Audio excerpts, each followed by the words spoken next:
সামরা বিন জন্দুব রাদিয়াল্লাহু তাআলা আনহু থেকে বর্ণিত হাদিস সহিহ মুসলিমে রয়েছে, ক্বালা রাসূলুল্লাহ সাল্লাল্লাহু আলাইহি ওয়াসাল্লাম আহাব্বুল কালামি ইলাল্লাহি আরবা। আল্লাহর কাছে সবচেয়ে প্রিয় বাক্য হচ্ছে চারটি। আল্লাহর কাছে সবচেয়ে প্রিয় বাক্য হচ্ছে, প্রিয় কালিমা হচ্ছে চারটি। কি কি জানেন?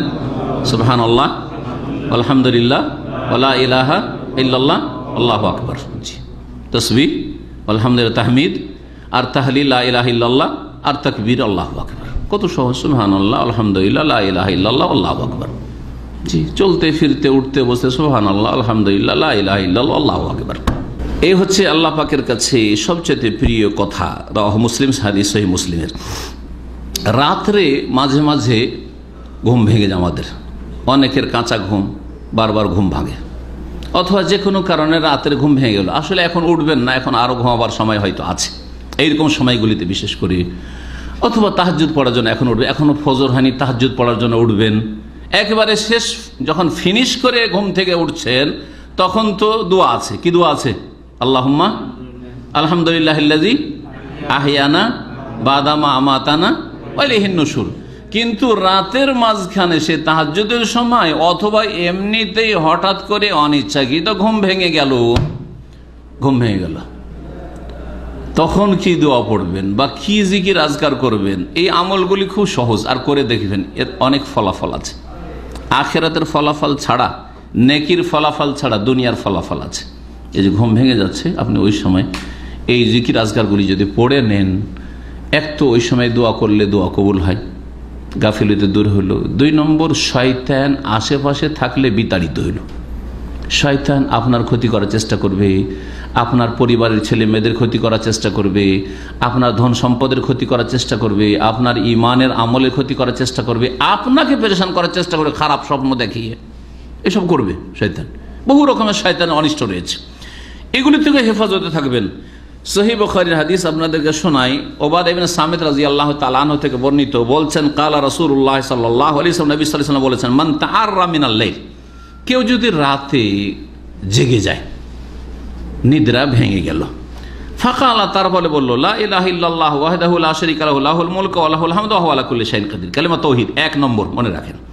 2 নম্বর, তারপরে বলবে সুবহানাল্লাহ আলহামদুলিল্লাহ ওয়া লা ইলাহা ইল্লাল্লাহ আল্লাহু আকবার ওয়া লা হাওলা ওয়া লা কুওয়াতা ইল্লা বিল্লাহ। যদি কালিমা তাওহীদ প্রথমটা ধরেন তাহলে কয়টা হইল? 6টা কালিমা হইল।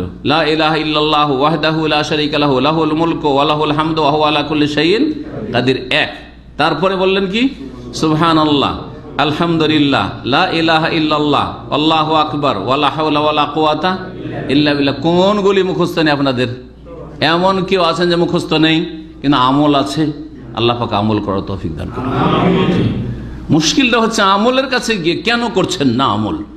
এটি আপনার লাভ। জি, আপনার লাভ প্রথম, তারপরে আপনার ছেলে মেয়েদের লাভ, আপনার বাড়ির বরকত, আপনার দিন দুনিয়ার লাভ, সব রকম লাভ এতে রয়েছে। চেষ্টা করবেন আমল করার। আজকে যার ঘুম ভেঙে যাবে, মনে রাখবেন যে ঘুম ভাঙলে আমি এই পড়বো।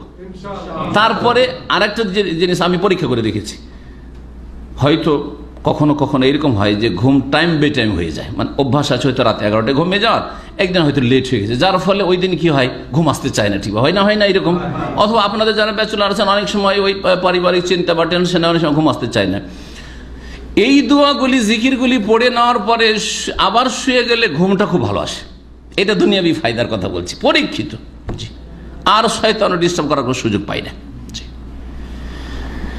এই তো 6টি বাক্য আপনাদেরকে শোনাইলাম। তারপরে বলছেন নবী করিম সাল্লাল্লাহু আলাইহি ওয়াসাল্লাম, সুম্মা কালা, তারপরে যদি বলতে পারেন 7 নম্বরে, আল্লাহুম্মা গফিরলি, আল্লাহ তুমি মাফ করে দাও। কেউ শুনছেন আল্লাহ পাক ছাড়া। এমন একটা সময়, যে সময় বিছানায় আছেন, পাশে স্ত্রী থাকলেও শুনছে না, কারণ ও ঘুমিয়ে আছে, তাই না? আপনি, আপনার রব জানছে, শুধু বলছে আল্লাহুম্মা গফিরলি, আল্লাহ আমাকে মাফ করে দাও, আল্লাহ আমাকে ক্ষমা করে দাও। আল্লাহ ইখলাস পছন্দ করেন। সব কিছুর মূল হচ্ছে নিষ্ঠা, ইখলাস, হুলুসিয়াত, যে কত আপনি আন্তরিকতার সাথে বলছেন। এখানে দুনিয়ার কেউ জানতে পারলো না যে কয়বার আপনি এইরকম রাত্রে জাগলেন আর এরকম পড়লেন, তাই না? আর কতবার আপনি আল্লাহ মাগফিরলি বলে, কেউ জানো না, আল্লাহ পাক জানেন। এইরকম আমল আল্লাহ পাক পছন্দ করে। বিশেষ করে নফলের ক্ষেত্রে, সুন্নত মুস্তাহাবের ক্ষেত্রে আল্লাহ পাক গোপনীয়তা বেশি পছন্দ করেন। যত গোপন রাখবেন তত বেশি তাতে ফজিলত রয়েছে। আল্লাহ মাগফিরলি, আউদা অথবা দোয়া করলেন আল্লাহর কাছে ক্ষমা চাইলেন, অথবা অন্য দোয়া করলেন আল্লাহুম্মা রহামনি, আল্লাহ আমার উপর দয়া কর, আল্লাহ মাশফিনি, আল্লাহ আমার রোগটা ভালো করে দাও, আল্লাহ মাশফি আহলি, আমার পরিবারকে, আমার স্ত্রী অসুস্থ আছে আল্লাহ তুমি ভালো করে দাও, আল্লাহ মাশফি আউলাদি, আল্লাহ আমার ছেলে মেয়েরা অসুস্থ আছে আল্লাহ তুমি ভালো করে দাও, আল্লাহ আমার আব্বা অসুস্থ আছে আল্লাহ মাশফি আবি, জরুরি নয় যে আরবিতেই করতে হবে, হ্যাঁ, আল্লাহ আমার আব্বাকে ভালো করে দাও, আম্মা অসুস্থ আছে আল্লাহ, বার্ধক্য আছে আল্লাহ সুস্থ রাখো, আল্লাহ যতদিন রাখবো আল্লাহ সুস্থ রাখো, হ্যাঁ, যাতে করে বিছানায় অসহায় হয়ে না পড়ে থাকে, ইত্যাদি ইত্যাদি। আল্লাহ আমার রুজিতে বরকত দাও, আপনি টেনশনে আছেন, অথবা না এমনিও বরকত চান, আল্লাহ আমার রুজিতে বরকত দাও, আল্লাহ আমার হায়াতে বরকত দাও, আমাকে সমস্ত করে ফিতনা থেকে, দুনিয়ার আযাব বালা মুসিবত আর আখিরাতের আযাব থেকে আল্লাহ পাক আমাকে রক্ষা করো। যে কোনো দোয়া, আউদা অথবা দোয়া করলো, উস্তুজিবা লাহু, তার দোয়া কবুল করা হয়।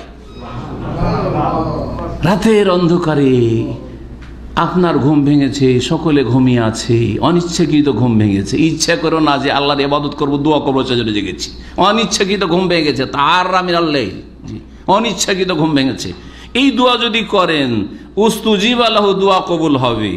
তারপরে যদি আরো একটু কদম বাড়াইতে, ফাইন তাওয়াজ্জা, তারপরে উঠে গেলেন যে ঘুমটা যখন ভেঙেই গেল, চলো উজু করব, উজু যদি করে, ওয়াসাল্লা, তারপরে আর এক কথা, উজুটা করলাম তো 2 রাকাত নামাজ পড়ি কমপক্ষে, তাহাজ্জুদ যদি পুরা নাও পড়া অভ্যাস থাকে বা পড়বো না হয়তো, হ্যাঁ, আমার আরো ঘুমের প্রয়োজন আছে, তো ঠিক আছে 2 রাকাত কমপক্ষে পড়েন, 4 রাকাত পড়েন আপনি, বেতরটা যদি না পড়া হয়ে থাকে বেতরটা পড়েন, বেতর পড়ার পরেও আপনি নামাজ পড়তে। অনেকের এই প্রশ্ন, আমি তো বেতর পড়ে শুয়ে গেছি, আর কি নামাজ পড়া যাবে? হ্যাঁ, অবশ্যই পড়া যাবে।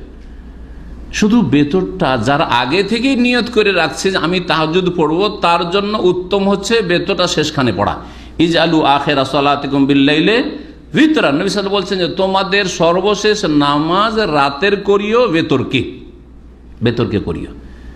যখন আগে থেকে অগ্রিম ইচ্ছা আছে আমি তাহাজ্জুদ পড়বো, কিন্তু আগে থেকে কোনো ইচ্ছা নেই, হঠাৎ করে জেগে গেলেন, অথবা মাঝে মধ্যে যেদিন পারবো পড়ে নেব, সে জোড়া জোড়া পড়বেন, 2, 4, 6, 8, 10, 12 পর্যন্ত পড়ে নেন, যে যতটা পারেন। যদি নামাজ পড়ে কবিলাত সলাতু, সেই নামাজ, সেই সালাত তার কবুল হয়ে যাবে, আল্লাহর কাছে কবুল হয়ে গেল। এই নির্জনের নামাজ, সহিহ বুখারীর 1086 নম্বর।